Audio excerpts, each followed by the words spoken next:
Ce message vous est présenté par l'Assemblée chrétienne Le Tabernacle. www.letabernacle.net. Qui a des oreilles, entendre ce que l'Esprit va dire ce matin. Faites le tri. Faites le tri dans ce que vous allez entendre. Il y a une part pour chacun. Vous savez, quand vous avez un bon plat que vous aimez bien, dans ce plat, vous aimez certains morceaux de ce plat plus que d'autres. Hein? Par exemple, je sais qu'il y en a qui aiment la souris du gigot, là. Vous savez, la petite souris, là, c'est tellement bon. D'autres, ils préfèrent, prenez la part qui vous incombe.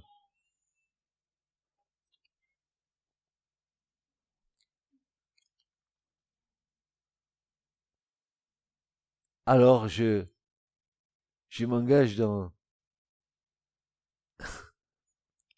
un message qui vous laissera pas indifférent à la fin, je l'espère en tous les cas. Je vais commencer par parler de l'Église. L'Église qui est un terme qui n'apparaît que dans l'Alliance renouvelée dans le Nouveau Testament. Cette Église est une réalité spirituelle qui a été tirée du côté percé de Christ à la croix lorsque le coup de lance a été donné et que l'eau et le sang ont coulé du côté du Seigneur. Mes chères sœurs, vous le savez très très bien que lorsque vous accouchez d'un enfant, vous perdez les os et il y a du sang qui coule. Et l'enfant naît. Ainsi est née l'Église. L'Église a été bâtie du côté percé de Christ. Et c'est une réalité spirituelle que nous vivons. C'est la nouvelle Ève. Car Christ est le dernier Adam. Le nouvel Adam. Si le premier Adam a chuté, le dernier Adam, lui, il est parfait dans toutes ses voies. Je veux aller un peu plus loin. Le terme d'église dans le Nouveau Testament ou dans l'Alliance renouvelée, je préfère d'ailleurs Alliance renouvelée, est un mot grec ecclésia, qu'on a francisé en mot église. Or, le mot ecclésia en grec, il a un sens particulier. Il vient d'un verbe grec qui est composite. Ce verbe grec, c'est le verbe ekkaleo, qui veut dire être appelé hors d'eux. L'Église, ce sont des hommes et des femmes qui sont appelés hors du monde pour prendre leur position dans l'Église du Seigneur. Mais moi j'ai ma petite idée, vous voyez, là-dessus, vous savez, c'est qu'une fois qu'on est rentré dans l'Église, ne mettons pas nos fesses dans l'Église, mais allons aussi, sortons de l'Église pour aller dans le monde pour annoncer l'Évangile. Ne restons pas statiques dans l'Église non plus. N'est-ce pas? Et ça, c'est le terme qui est employé dans la Nouvelle Alliance. Il y a un autre mot. Mais ce mot, lui, il vient de l'Ancien Testament. Et ce mot que nous trouvons, c'est le mot Eda. Eda, qui veut dire communauté. Or, l'Église est une communauté d'hommes et de femmes rassemblés dans le nom du Seigneur, ou un rassemblement, ou une assemblée, comme certains disent assemblée de Dieu, un rassemblement d'hommes et de femmes, n'est-ce pas? Mais ce terme Eda est particulier. Il va apparaître pour la première fois dans Exode 12. Tout ce qui est avant Exode 12, c'était le peuple de Dieu. Mais voici qu'à Exode 12, le peuple de Dieu vient assembler de Dieu. Pourquoi? Parce que Exode 12, c'est le chapitre qui nous parle de la Pâque et du sacrifice. Et c'est par le sacrifice de l'agneau qui a été immolé pendant la Pâque que désormais l'alliance a été scellée entre Dieu et Israël, et que Israël n'est plus le peuple de Dieu, mais il devient l'assemblée de Dieu. C'est la première fois que nous trouvons cette appellation dans l'Écriture. Il apparaît la première fois là, en Exode 12, au moment spécifique où Dieu fait la Pâque, ou traite son alliance avec le peuple, avec son peuple. Alors nous pourrons dire que le mot Eda, c'est plutôt la terminologie hébraïque. C'est comme l'Église. C'est le synonyme de l'Église, mais dans l'Ancien Testament. Sauf que l'Église, elle bénéficie, n'est-ce pas, de la présence de son Seigneur, du Messie. Nous voyons que ce sont les appellations de ce mot Église dans l'Écriture. Et l'Église, c'est le moyen que Dieu a choisi pour faire connaître le salut aux hommes. C'est pas l'évangélisation, par le service de l'Église dans l'évangélisation, dans le témoignage, c'est ce que Dieu a choisi pour faire connaître le salut aux hommes. Bien sûr, c'est bien Christ l'auteur du salut, mais l'Église est le moyen par lequel le salut est prêché aux hommes. Cette Église-là, frères et sœurs, elle a été établie pour servir. Pas pour se servir, mais pour servir. Elle a comme mission principale de proclamer l'évangile de la grâce. Et dès le commencement, Dieu a formé le dessein de révéler par son Église sa puissance et sa plénitude. C'est ici que Dieu révèle sa puissance et sa plénitude. Quand il y a des âmes qui viennent ou que Dieu pose sa main sur des âmes, qui les guérit, qui les délivre, qui leur accorde le salut. Il n'y a pas de plus grand miracle, frères et sœurs. Une guérison, c'est rien. Une délivrance, c'est rien. Le salut, c'est tout. C'est tout.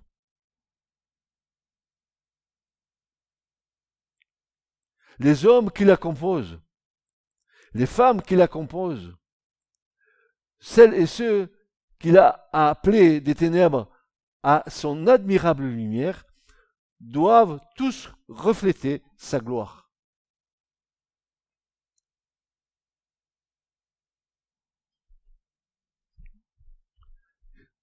Que celui qui a des oreilles entende, doivent tous refléter la gloire du Seigneur.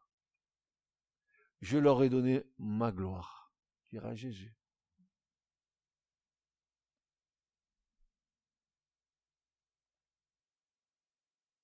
L'Église est donc la dépositaire, l'Église est donc la dépositaire des richesses de la grâce de Christ.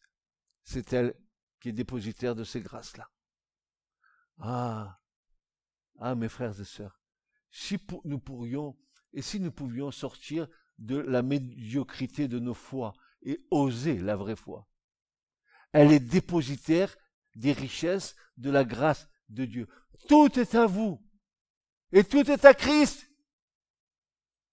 Et nous sommes tout le temps, comme Jérémie, en train de se lamenter. Quand est-ce allons-nous oser la vraie foi?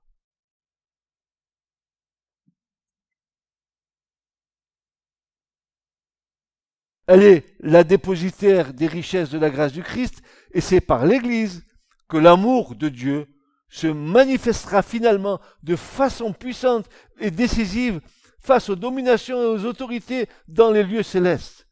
Éphésiens 3:10. L'amour de Dieu sera connu de tous.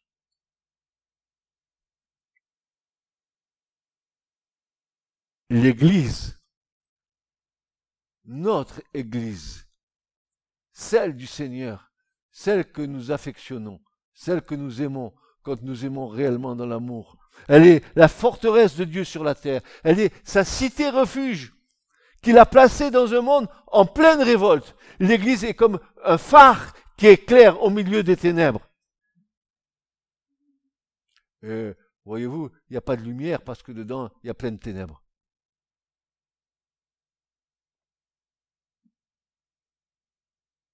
Durant les périodes de ténèbres spirituelles, l'Église de Dieu a été comme une cité placée sur une colline, faisant briller la lumière au milieu d'épaisses ténèbres.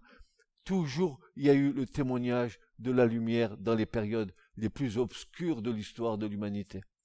Toujours l'évangile a brûlé. Toujours la parole prophétique est demeurée allumée, n'est-ce pas, au milieu des ténèbres. Tout le temps, tout le temps, tout le temps. Dieu a gardé sa parole. D'ailleurs, frères et sœurs, si Dieu n'avait pas gardé sa parole, ça fait longtemps que ce n'était fini de nous.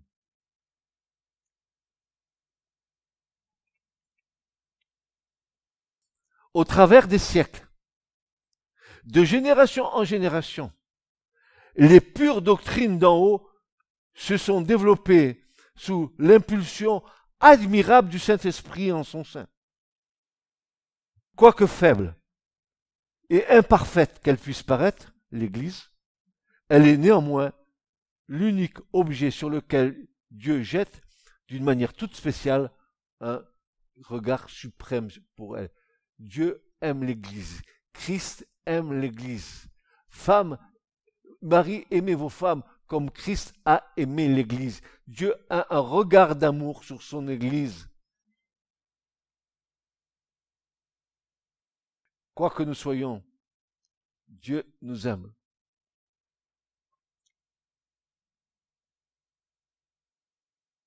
Elle est le théâtre de sa grâce, l'endroit où il se plaît à révéler sa puissance qui transforme les cœurs. Et nous en sommes les témoins vivants de ces choses. Nous avons vu tellement d'âmes être transformées par le Seigneur. La puissance de Dieu, cette puissance régénératrice, cette puissance qui vous donne à nouveau une espérance que vous n'aviez pas quand vous étiez dans le monde, cette vision de ce monde nouveau dans lequel nous pénétrons, le monde de la paix, de la joie et de la justice par le Saint-Esprit, frères et sœurs. Le royaume de Dieu.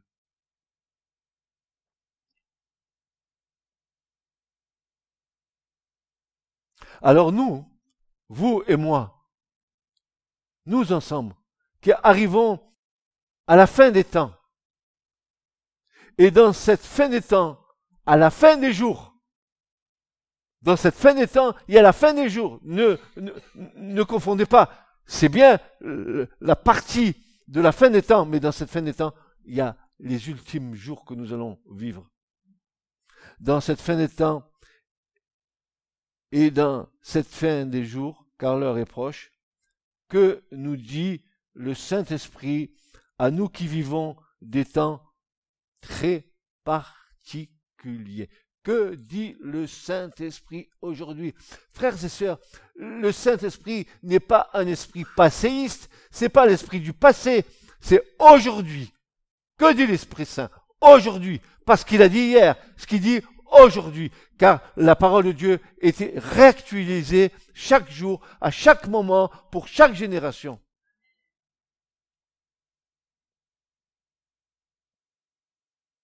Quelle est l'exhortation que nous recevons pour ne pas nous lasser, nous fatiguer dans l'attente? Quel est l'encouragement? Paul dit dans Philippiens 2:1, si donc il y a quelque consolation en Christ, s'il y a quelque soulagement d'amour, s'il y a quelque communion de l'esprit, s'il y a quelque tendresse et quelque compassion, alors nous sommes invités à tenir ferme. Ferme. Vous savez ce que c'est la fermeté? La fermeté, c'est pas quelque chose de mou, c'est quelque chose que tu prends dans ta main et qui ne bouge pas. La fermeté, c'est pas tu ne feras pas ça parce que je suis ferme et 2 minutes après tu laisses faire la chose. La fermeté, c'est constant. Vous devez et nous devons être fermes dans toutes nos voies.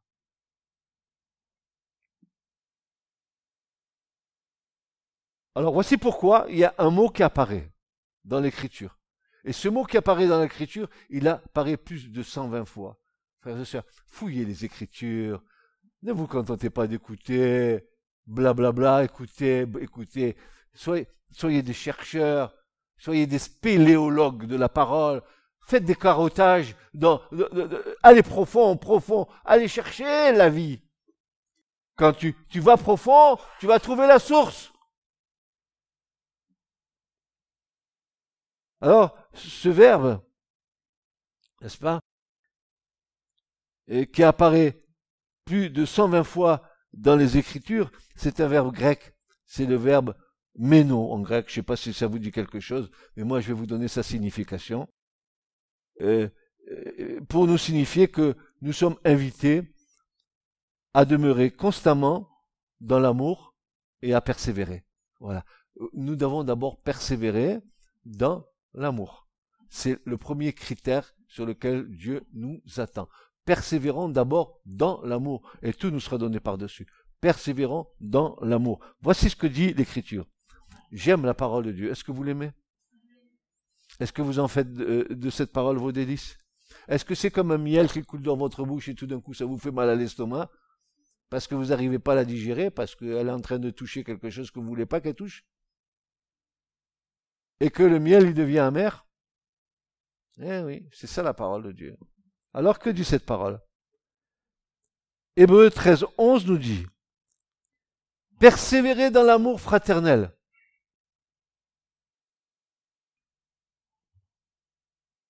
Ou encore, une autre interprétation de cette traduction, que l'amour fraternel demeure. Ou encore, que la charité fraternelle demeure dans vos cœurs. Pas dans la poche, dans vos cœurs. Parce que c'est du cœur qu'on aime.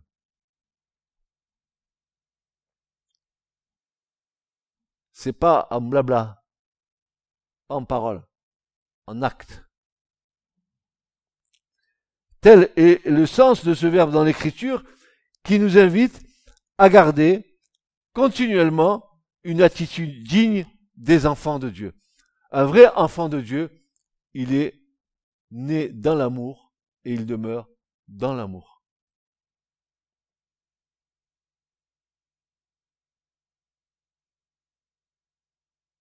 Et bien sûr, je vous rappelle au passage, frères et sœurs, je ne parle pas de l'amour humain, je parle de l'amour qui supporte tout, qui croit tout, qui ne s'offre pas d'orgueil. Je vous renvoie à un petit chapitre de 1 Corinthiens 13, que vous connaissez d'ailleurs, très très bien, mais allez peser le poids des mots dans ce chapitre.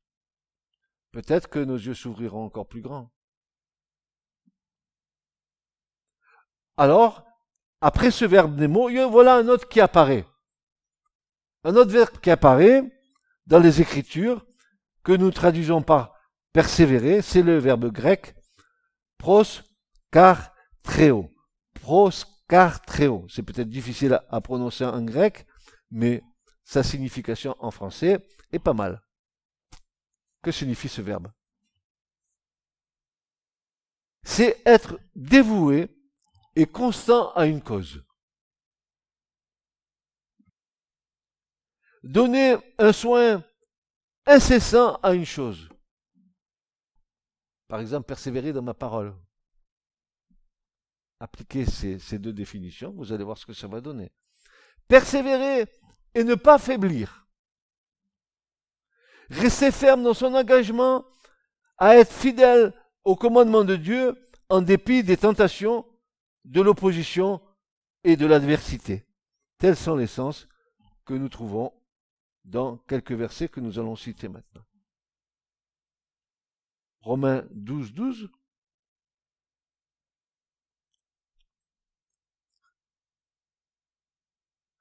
Voyons voir vos visages épanouis. Soyons pleins de joie. Que donne l'espérance? Ne fais pas comme Concorde quand il est garé. Concorde, il baisse le nez par terre. Alors que quand il vole, il lève le nez vers le ciel. C'est pas parce que quand tu voles pas dans les choses spirituelles et que tu es sur la terre que tu dois baisser ton nez et regarder aux choses de la terre. Il faut que tu regardes aux choses qui sont dans les cieux. N'est-ce pas? Soyez pleins de joie, que donne l'espérance? patient dans l'affliction,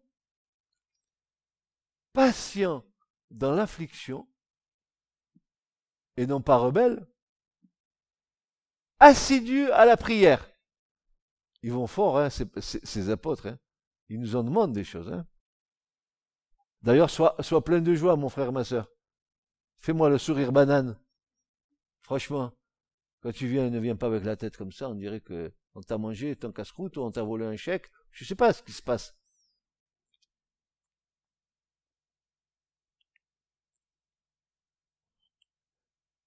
Patient dans l'épreuve, assidu à la prière. Colossiens 4.2 nous dit ceci.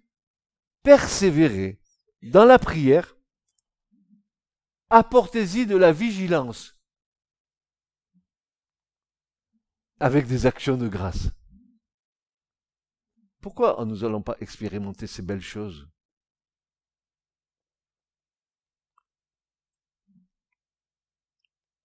Voilà les 2 maîtres mots, nous donnant toutes les nuances de la persévérance biblique. Alors maintenant, nous allons voir, ça c'était le mot biblique, on va voir le mot vulgaire, le mot du monde. Qu'est-ce qu'il nous dit dans la forme de persévérance? Voyons si c'est... ils peuvent se rejoindre à un moment donné, on ne sait jamais. Hein. Alors voilà.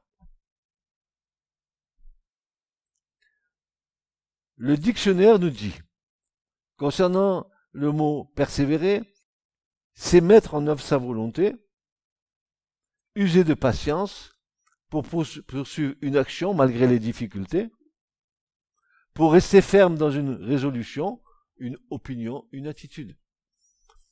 C'est pas mal hein, comme définition quand même. Mais ça s'adresse au monde et ça s'adresse à la chair, ça. C'est pas spirituel, ça c'est des conseils de l'homme à l'homme, dans la définition du mot.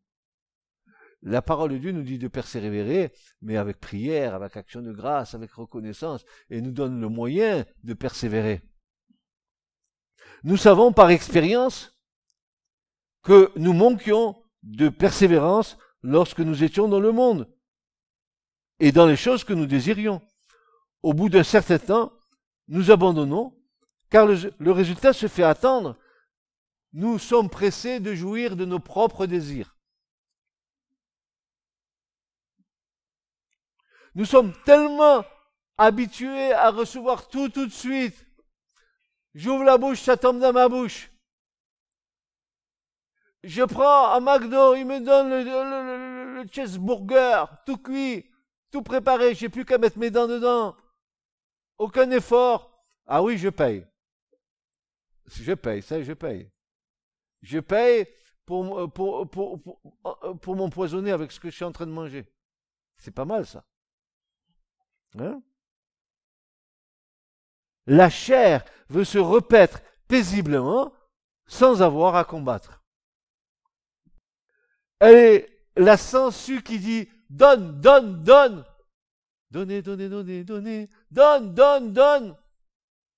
Je suis pas assez repu, donne-moi. Et surtout, sans effort.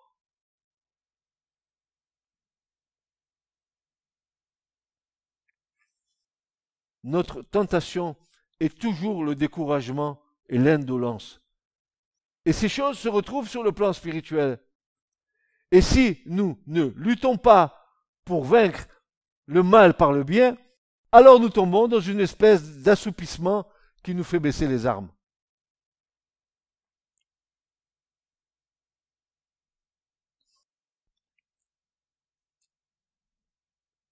La persévérance débute toujours sur une bénédiction de Dieu. Si, dit l'Écriture, et dit le prophète, si, concernant la prophétie, si elle tarde, attends-la, car elle court avec vitesse pour s'accomplir. Si elle tarde, persévère et attends-la. Mais comme nous sommes pressés, SMS, tu me l'envoies le truc s'il te plaît? Le monde moderne, c'est tout rapide. On veut tout de suite. Tout de suite. à n'importe quel prix. Même au prix de dépasser le raisonnable.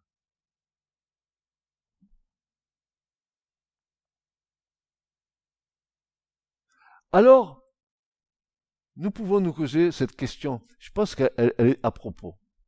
Peut-être que vous allez partager avec moi cela. Qui produit la persévérance chez un enfant de Dieu? Qui produit la persévérance chez un enfant de Dieu? Est-ce un don de Dieu? Première bonne question. Est-ce que la persévérance est un don de Dieu? Ou est-ce une pédagogie de Dieu pour nous faire acquérir cette vertu? Sur quoi vous penchez? Sur le don ou une expérience que Dieu va nous faire passer pour acquérir cette persévérance, d'après vous? Pardon? L'expérience. Vous êtes tous d'accord? Bon, l'expérience. Maintenant, regardons à ce verset qui nous enseigne et qui nous donne une réponse claire et précise. Nous allons trouver la réponse par la bouche de l'apôtre Paul dans Romains 5, versets 3 à 4, qui nous dit ceci. Bien plus, nous nous glorifions même des afflictions. Et regardez bien ce que dit Paul. Sachant que l'affliction produit quoi? La persévérance. Ah, c'est plus un don de Dieu. C'est quelque chose par laquelle tu vas passer. L'affliction produit la persévérance. La persévérance produit la victoire dans l'épreuve. Et cette victoire produit en nous l'espérance. Ouais. Alors, certaines versions traduisent persévérance par patience ou encore par constance. Et c'est ce qui nous donne une plus grande profondeur du mot, n'est-ce pas? Ça élargit le panel de la compréhension du mot, n'est-ce pas? Alors donc, nous allons acquérir cette vertu au travers des afflictions, c'est-à-dire des épreuves. Peut-être, je pose la question, parce que certains auraient pu se la poser, peut-être aurions-nous plus aimé que cela soit un don sans passer par l'épreuve? Ah, tu me donnes un petit don d'en haut, comme ça j'ai la persévérance tout de suite. Mais la persévérance, c'est pas un don, il faut que tu l'expérimentes, n'est-ce pas? Mais le Seigneur sait très bien ce qu'il fait. Sans cette expérience de mise à l'épreuve, pour nous faire expérimenter le temps de la patience, l'épreuve nous fait expérimenter le temps de la patience en espérant en lui. Le seul don n'aurait pas suffi, car étant gratuit, nous n'aurions rien investi de nous-mêmes. Rien. Donc il a fallu que Dieu nous pousse dans l'épreuve pour que nous expérimentions l'épreuve, pour que l'épreuve développe en nous la persévérance jusqu'à ce que nous voyions Dieu accomplir ce en quoi il veut nous donner et nous faire passer pour que nous, à un moment donné, Paul dit, dans ces 2 Corinthiens 1, si ma mémoire est bonne, il dit ceci, que nous pouvons consoler les autres si nous-mêmes nous avons été consolés. Donc, il y a une expérimentation de notre part. Moi, je te console parce que quelqu'un d'autre est venu me consoler. Et je peux maintenant te consoler parce que j'ai fait l'expérience. Et dans l'affliction, dans l'épreuve, Dieu va exercer notre patience. Il va nous aider à persévérer jusqu'à ce que nous voyions le fruit de cette patience et de cette persévérance. Puisqu'il nous est dit que la persévérance et que l'affliction produit la persévérance, la victoire dans l'épreuve, et cette victoire, l'espérance. Voilà, tout découle de là, frères et sœurs.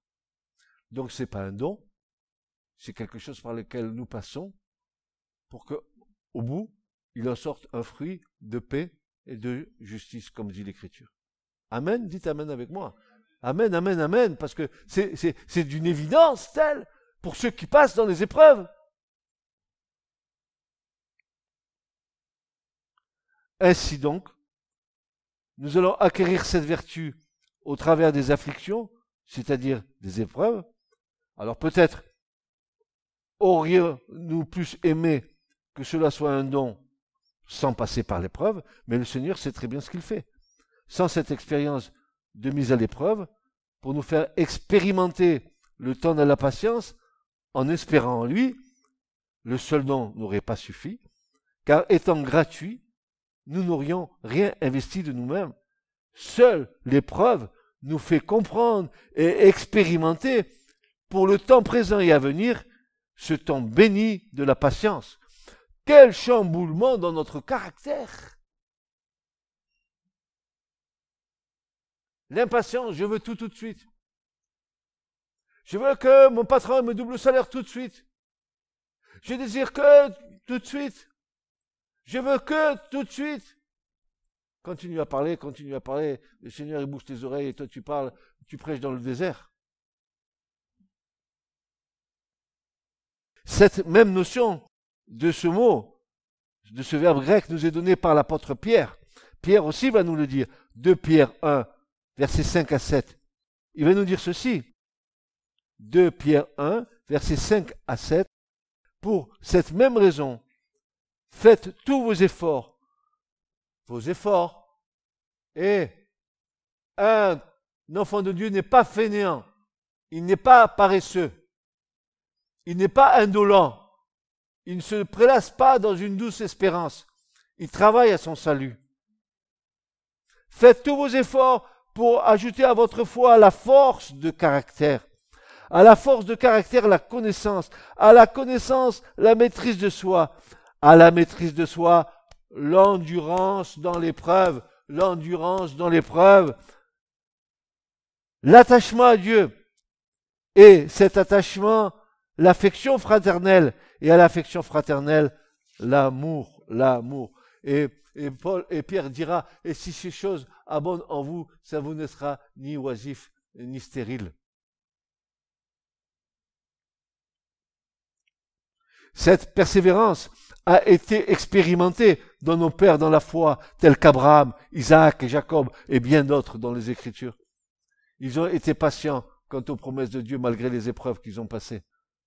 Jacob a passé des épreuves, Abraham a passé des épreuves, Isaac a passé des épreuves. Mais ils ont été patients parce que Dieu leur a appris la patience et la persévérance.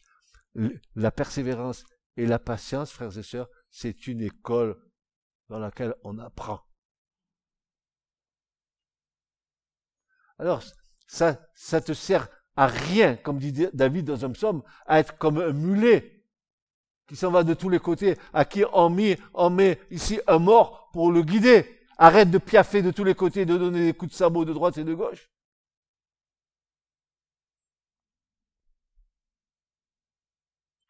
Alors, maintenant, posons-nous quelques questions qui me semblent être de bonnes questions, qui me semblent être même capitales pour nous. Que faire pour persévérer dans l'épreuve?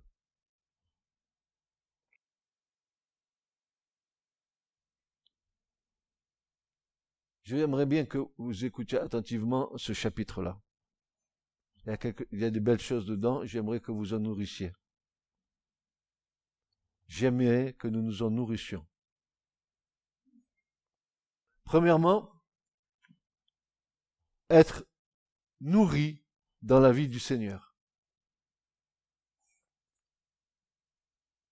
Au cas où vous n'avez pas entendu, je répète, être nourri de la vie du Seigneur. Pour persévérer dans le Seigneur, nous avons besoin d'être abondamment nourris de la vie du Seigneur. Paul dit dans Romains 5 et verset 1, étant donc justifiés par la foi, nous avons la paix avec Dieu par notre Seigneur Jésus-Christ. Alors, la question que nous nous posons, sommes-nous justifiés par la foi? Parce que la persévérance doit reposer sur cette fondation-là. Si tu n'as pas la foi, c'est pas la peine, tu ne persévéreras pas. Je ne peux persévérer que quand je suis établi dans le roc qui est Jésus-Christ, fondé sur lui et sur sa parole. La parole de Dieu va me donner de l'espérance. La parole de Dieu, une parole dite à propos, va me donner le soutien d'en haut. Nourri de la parole de Dieu, le Saint-Esprit peut faire jaillir de moi quelque chose qui va me réconforter, qui va m'aider.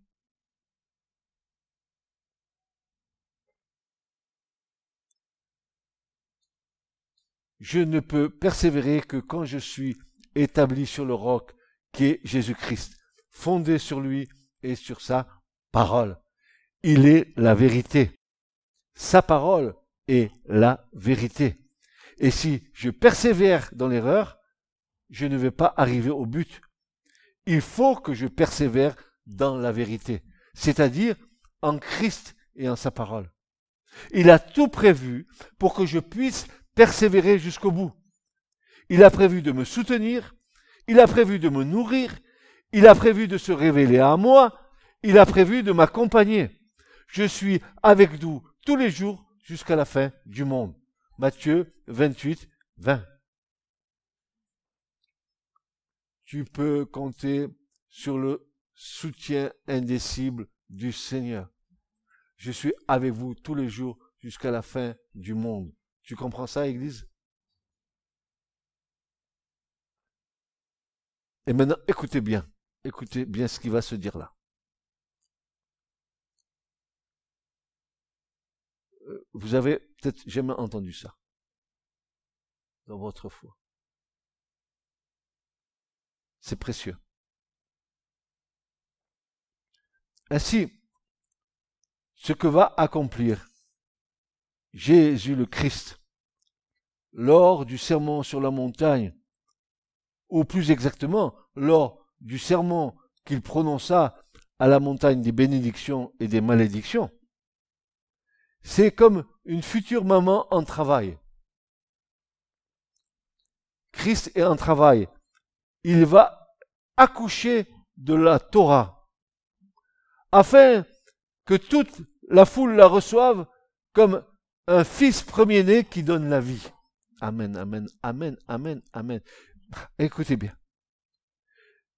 Ce que proclame le Christ en s'adressant à la foule juive de Galilée pour la rassurer, c'est que non seulement il ne renverse pas la Torah, et non seulement il ne la vide pas de son contenu, mais encore, oui, il la confirme et y ajoute même pour la remplir jusqu'à ras-bord.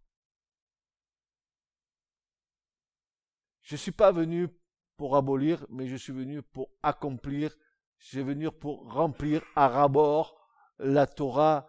Maintenant, désormais, vous allez voir ce qui va être dit par la suite. On va obéir au commandement de Dieu, non pas par devoir, mais par amour.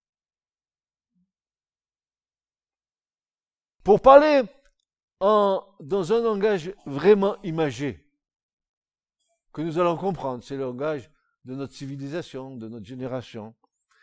Disons que Christ n'est pas venu pour avorter de la Torah, dont il était enceinte, mais pour en accoucher. Non pas pour donner la mort à la Torah, mais bien pour lui donner la vie. Qu'est-ce qu'il va ajouter pour que cette loi qui est inscrite dans des tables de pierre devienne une loi vivante inscrite sur des tables de cœur de chair? Comment va-t-il faire? Qu'est-ce qu'il va donner quelle dimension va-t-il donner à la parole de Dieu pour que ça devienne quelque chose d'excellent et de succulent pour nous? La loi de la Sainte Torah ne sera plus uniquement observée par l'accomplissement d'actes extérieurs, mais elle sera observée en plus par des actions motivées par l'amour de Dieu qui siège dans nos cœurs. C'est plus ce que je fais extérieurement, mais ce que l'amour de Dieu fait dans mon cœur. Vous êtes pensif, n'est-ce pas?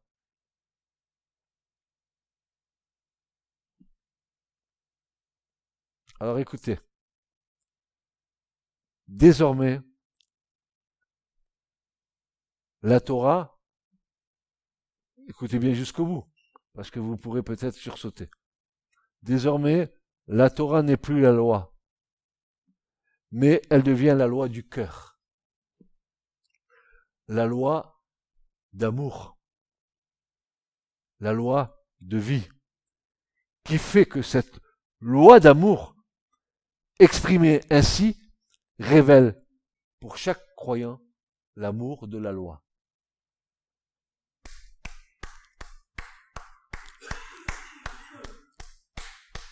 L'amour de la loi, par le Saint-Esprit qui a été répandu dans nos cœurs. J'aime tes commandements, Seigneur. Je les serre sur mon cœur afin de ne point pécher contre toi. Voilà ce que Jésus a fait. Je mettrai mes commandements et mes lois dans leur cœur. Voici, je fais une nouvelle alliance avec la maison de Juda,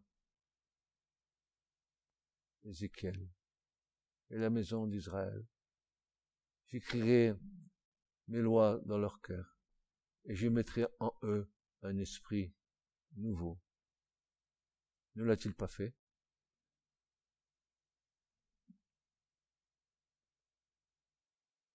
Par voie de conséquence, cette loi ne sera pas seulement extérieure et impersonnelle, mais elle sera d'abord vécue du dedans, de l'homme intérieur, faisant partie intégrante de l'être né de nouveau et régénéré par le Saint-Esprit. Cette nourriture abondante, comme une source jaillissante du fin fond de notre cœur illuminé, pourra désormais nous donner les forces nécessaires pour persévérer jusqu'au bout.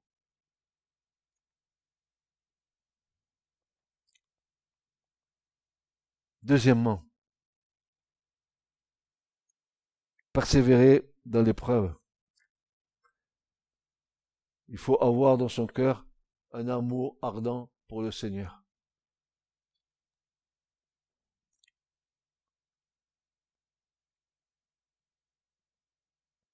Nous avons vraiment tout pour persévérer si dans notre cœur nous avons cet amour ardent pour le Seigneur.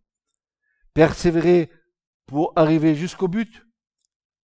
Et le but, c'est de voir le Seigneur et d'être avec lui pour l'éternité. Il est avec nous maintenant quand nous croyons en lui. Mais il nous tarde dans nos cœurs d'entendre sonner la dernière trompette et de voir notre Seigneur face à face.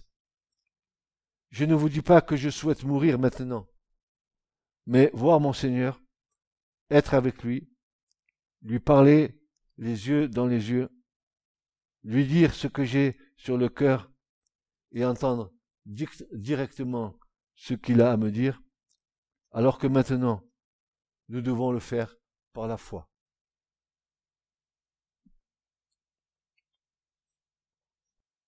Il attend de nous que nous le fassions par la foi, mais un jour, nous le verrons face à face. Et nous croyons que ce jour est proche. Amen. Troisièmement, vous me supportez encore un peu? Comprendre que la grâce, par la foi, nous donne la paix.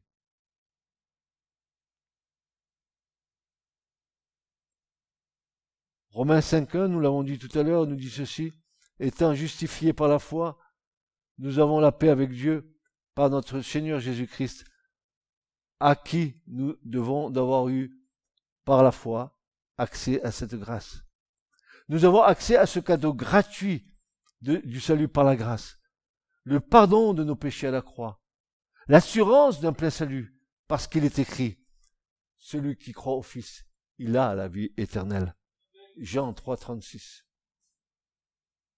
Vous croyez au Fils unique de Dieu de tout votre cœur?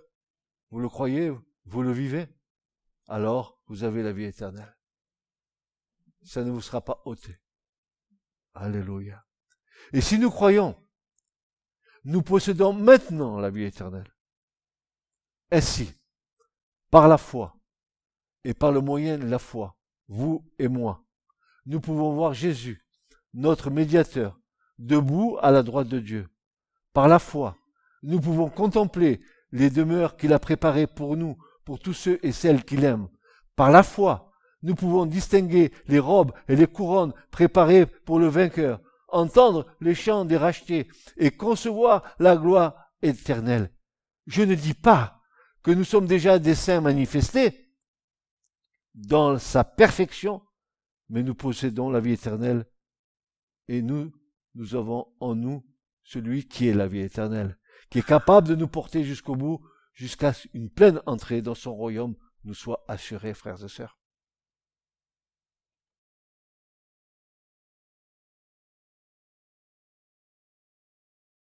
Quatrièmement, demeurer ferme et se glorifier de l'espérance de la manifestation de la gloire de Dieu.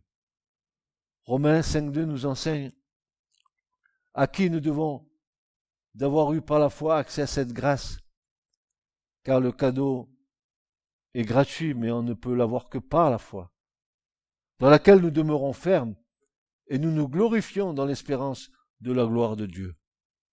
Et je pose cette question. Est-ce qu'il vous arrive de vous glorifier dans l'espérance de la gloire de Dieu? Vous voyez la différence avec l'orgueil de celui qui se glorifie à tort. Mais nous sommes invités à nous glorifier dans l'espérance de la gloire de Dieu. Quand nous avons reçu Jésus-Christ par la foi et que nous avons l'assurance du salut dans nos cœurs, nous pouvons nous tenir devant Dieu et dire, Seigneur, nous te glorifions pour tout ce que ton Fils a accompli pour nous. Et nous nous glorifions dans l'espérance de la gloire de Dieu parce que Jésus veut nous associer pleinement à sa gloire.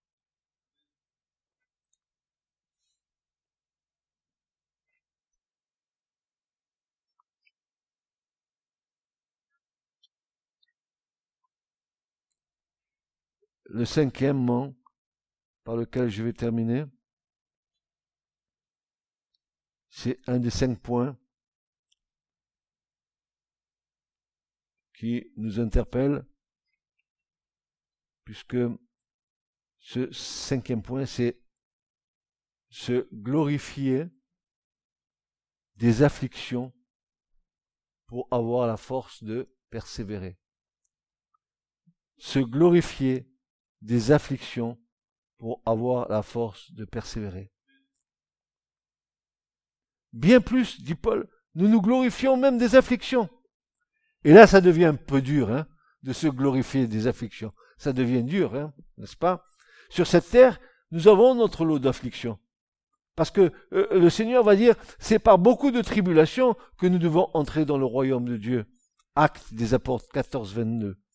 Non parce qu'il faut payer cette entrée par des tribulations, mais parce que le Seigneur nous a prévenus que nous vivons dans un monde qui n'est pas prêt à recevoir le Seigneur facilement. C'est pour ça que nous sommes dans la persécution et dans les épreuves.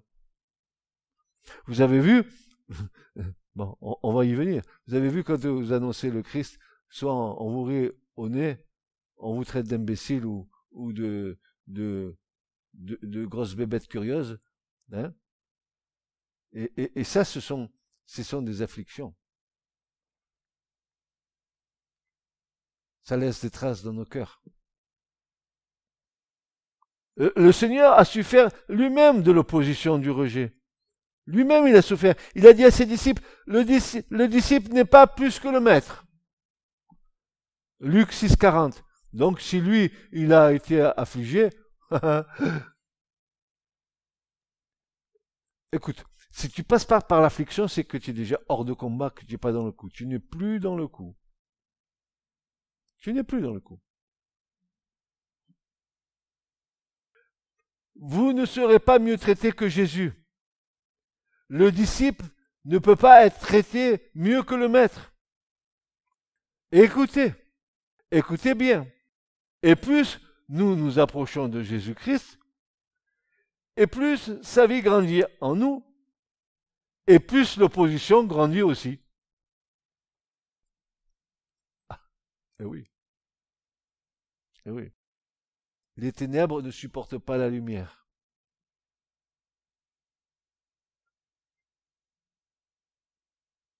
Et c'est là que nous avons besoin de persévérer. Parce que l'affliction permise par Dieu peut avoir deux conséquences dans nos vies. Elle peut nous détruire ou elle peut nous permettre de développer notre persévérance pour tenir ferme.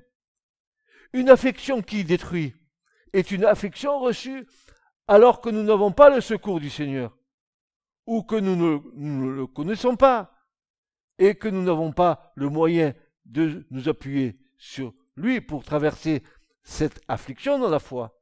Elle peut donc nous détruire. Mais le plan de Dieu, c'est de ne pas nous envoyer des afflictions pour nous détruire.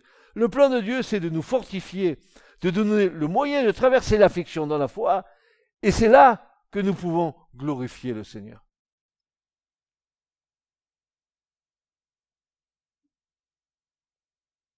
Jésus, quand il est passé par la croix, les mots qu'il a dit par la suite, c'était pour rendre gloire à son Père.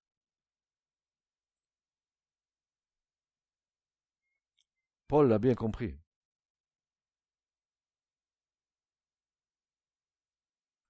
Alors, pourquoi nous nous glorifions même des afflictions? Et le verset dit, sachant que, qu'est-ce qu'on doit savoir? Donc, le Seigneur nous dit, le sais-tu? Je sais, mais est-ce que tu le sais? À un certain moment de ma vie, je réagissais mal aux afflictions auxquelles j'étais confronté. Et je vois tellement de chrétiens mal réagir aux difficultés que je me dis, forcément, nous ne savions pas quel était le plan de Dieu dans l'affliction. On ne savait pas. Sachant, par contre, que l'Écriture nous dit que l'affliction produit la persévérance. Si on avait su, on n'aurait pas sorti tous nos armes charnelles de pacotille pour lutter contre Dieu. À condition que l'affliction soit vécue les yeux fixés sur Jésus, sur sa parole, à condition, et à cette seule condition, nos yeux fixés sur Jésus et sur sa parole, alors l'affliction produit la persévérance, et la persévérance produit la victoire dans l'épreuve.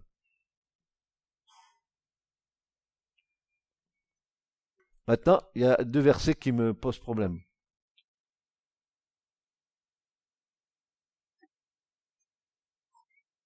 Marc 13, 13.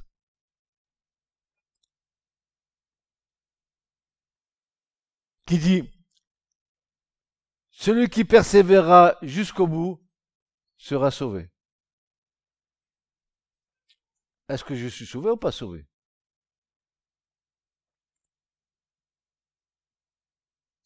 Je vous invite, à vous les lecteurs bibliques, de chercher dans le Nouveau Testament tous les si du moins qui existent dans le Nouveau Testament. Comment pourrait-il y avoir un conditionnel? L'écriture n'est pas une affirmation? Pourquoi à un moment donné il y a des si du moins? Si du moins Christ habite en vous. Si du moins, si du moins, si du moins, si du moins. Il n'y a pas de si du plus. Il y a des si du moins.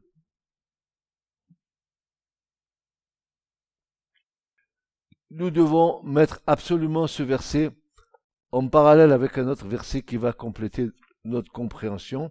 Et ce verset-là, c'est Philippiens 2,12, où Paul dit, ainsi, donc, mes bien-aimés, de même que vous avez toujours obéi, non seulement en ma présence, mais beaucoup plus maintenant en mon absence, travaillez à votre propre salut avec crainte et tremblement.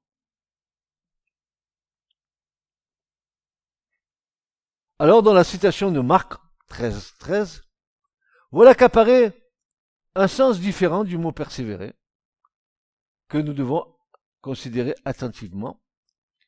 Et ce verbe n'est pas le verbe méno qu'on a vu tout à l'heure, mais c'est le verbe hypoméno. Hypoméno veut dire ceci: conserver l'espérance dans l'épreuve et dans les peines, en maintenant sa foi en Christ.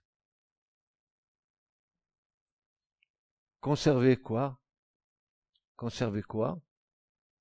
L'espérance dans les épreuves et dans les peines, en maintenant notre foi dans le Christ. Endurer, supporter bravement et calmement les mauvais traitements. T'as vu ce qu'il m'a dit celui-là? T'as vu? Moi, je suis pas comme ça, je suis pas comme ça. Non. Je suis autrement.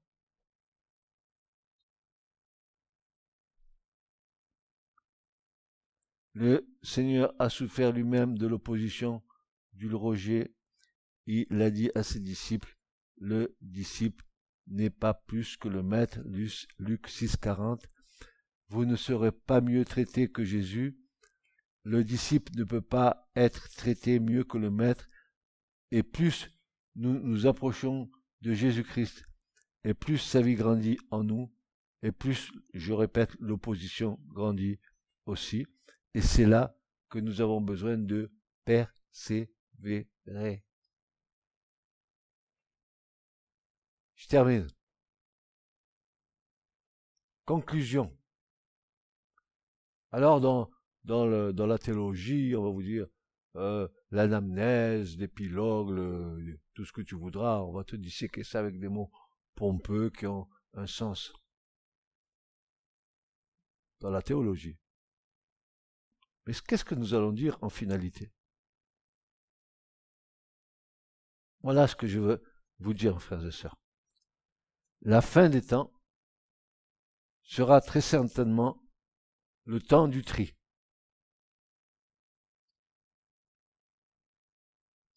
Heureux et heureuses ceux et celles qui le passeront sans avoir jamais douté dans leur cœur de la grâce infinie du Seigneur à leur égard.